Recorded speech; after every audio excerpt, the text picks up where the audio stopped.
इस वर्ष देवउठनी एकादशी पंचांग के अनुसार 1 नवंबर 2025 को सुबह 9:11 से प्रारंभ होगी और 2 नवंबर 2025 को सुबह 7:31 तक रहेगी।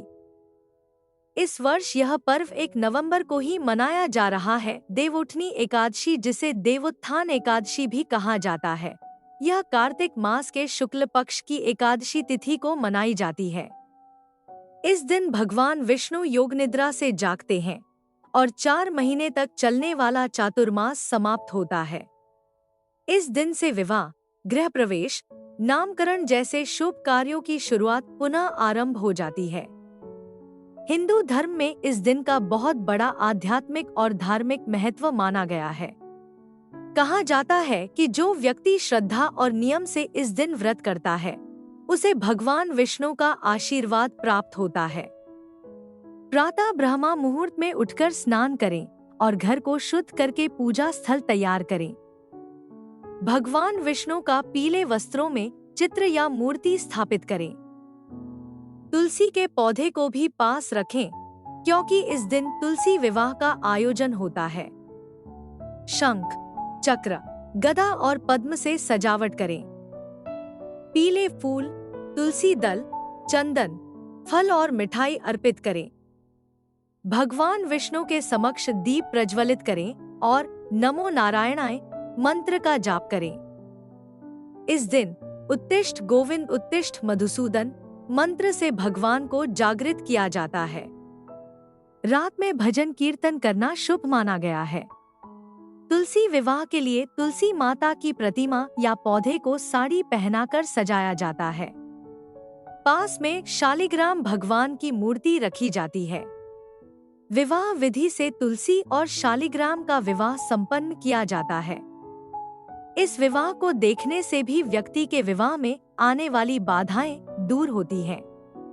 एकादशी के दिन उपवास रखना बहुत शुभ माना गया है।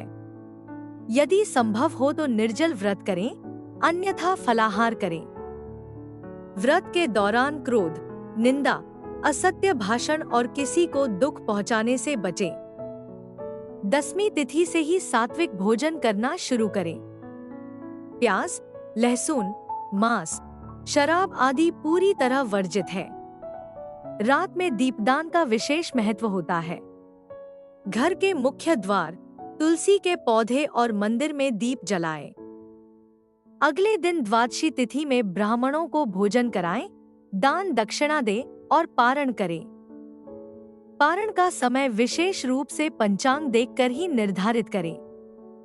इस व्रत को करने से भगवान विष्णु की कृपा प्राप्त होती है और जीवन में सुख समृद्धि आती है। गृहस्थ जीवन में शांति और सौभाग्य बढ़ता है। तुलसी विवाह से पारिवारिक कलह दूर होती है और वैवाहिक जीवन में प्रेम बढ़ता है। इस दिन भगवान विष्णु के साथ देवी लक्ष्मी की भी पूजा करनी चाहिए, ताकि धन, वैभव और समृद्धि की प्राप्ति हो सके। इस एकादशी का पालन करने से पिछले जन्मों के पापों का नाश होता है। धर्म ग्रंथों में उल्लेख है कि देवउठनी एकादशी के दिन व्रत और पूजा करने से मनुष्य को वैकुंठ धाम की प्राप्ति होती है। इस दिन का विशेष महत्व यह भी है कि भगवान विष्णु के उठने के साथ ही धरती पर शुभ समय की शुरुआत होती है। देवताओं का आशीर्वाद इस दिन पृथ्वी पर बरसता है। हर भक्त को चाहिए कि इस दिन न केवल व्रत रखे बल्कि सेवा, भक्ति और प्रेम से भगवान का स्मरण करे। गरीबों को अन्न, वस्त्र और दान दे, क्योंकि यह पुण्य कई गुना बढ़कर फल देता है। पूजा के समय भगवान विष्णु को पीला चावल, पीले फूल और तुलसी दल अर्पित करना सर्वोत्तम माना गया है। तुलसी विवाह के अवसर पर गायन और मंगल गीत गाने की परंपरा है। व्रतधारी को इस दिन किसी से कटु वचन नहीं बोलना चाहिए और मन को पूर्ण रूप से भक्ति में लगाना चाहिए। कहा जाता है कि देवउठनी एकादशी का व्रत करने वाला व्यक्ति न केवल इस जन्म में बल्कि अगले जन्मों में भी विष्णु कृपा का अधिकारी बनता है। जीवन में हर प्रकार के संकट दूर होते हैं और कार्यों में सफलता मिलती है। इस व्रत से व्यक्ति के भीतर शुद्धता, सकारात्मकता और नई ऊर्जा का संचार होता है। देवउठनी एकादशी वास्तव में जागृति का प्रतीक है। जैसे भगवान विष्णु निद्रा से जागते हैं, वैसे ही मनुष्य के भीतर भी भक्ति और चेतना का प्रकाश फैलता है। इस दिन घर में तुलसी विवाह के आयोजन से वातावरण पवित्र हो जाता है और पारिवारिक सदस्यों में आपसी प्रेम बढ़ता है। पूजा के अंत में भगवान विष्णु की आरती करें और प्रसाद का वितरण करें। इस अवसर पर यदि संभव हो तो मंदिर जाकर दीपदान करें। इस पवित्र एकादशी के व्रत का पालन करने से व्यक्ति को सभी पापों से मुक्ति मिलती है और जीवन में सद्भावना, सौभाग्य तथा समृद्धि का वास होता है। देवउठनी एकादशी भगवान विष्णु की आराधना का ऐसा पर्व है जो हर भक्त के जीवन में शुभता और दिव्यता भर देता है। देवउठनी एकादशी केवल एक धार्मिक अनुष्ठान नहीं, बल्कि आध्यात्मिक जागरण का प्रतीक है। यह दिन हमें याद दिलाता है कि जब भगवान जागते हैं, तो ब्रह्मांड में शुभ ऊर्जा का प्रवाह बढ़ता है।